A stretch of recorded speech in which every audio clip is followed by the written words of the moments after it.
In the previous lecture, we explained that by installing the MySQL module and library, we were able to create an interaction between the PHP and MySQL, but the problem was that we couldn't see the result in the browser.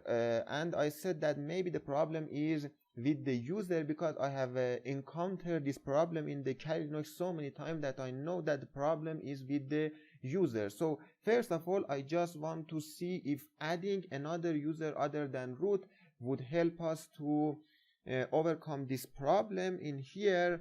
If not, then you would go to different configuration files like apache.conf and so on, even though, as I said, I've encountered this problem many times in different scenarios. So in here, for creating another user, we say mysql-u root-p, we hit enter, and again we hit enter, and we enter the MySQL shell.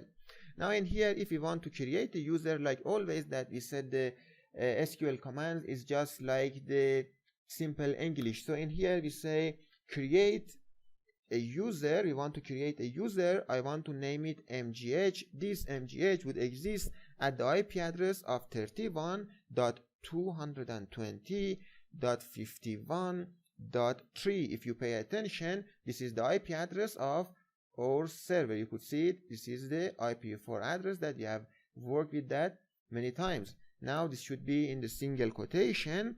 I want this to be identified by a password. Identified by a password. I want to say a password like my pass in here. Now we hit enter, and as you see, it says okay, row affected, but we should also grant the privileges. So in here we say grant all privileges in here like this on star.star to MGH at again 31.220.51.3.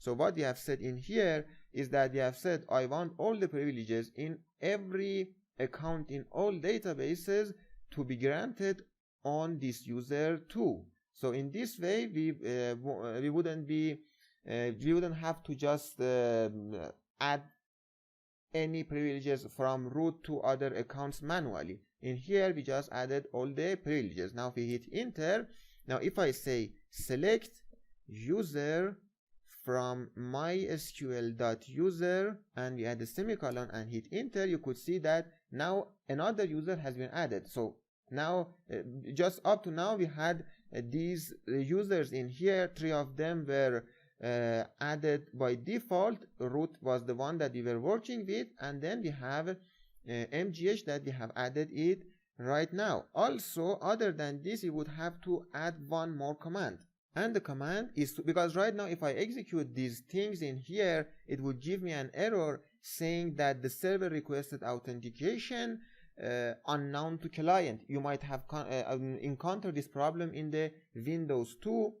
So in order for us to troubleshoot that, again we add another command, alter user MGH, add again, let me see the IP address 31.220.51.3 in here, again identified with MySQL underline native underline password by MGH pass in here. So it has 2 S's in here. No, my pass actually. I think it was my pass. Yes, it is my pass. So my pass, and now we hit enter. So now everything is okay. I say quit to exit, and also let's say service Apache to restart. Also I would want to say service MySQL again restart, and hit enter.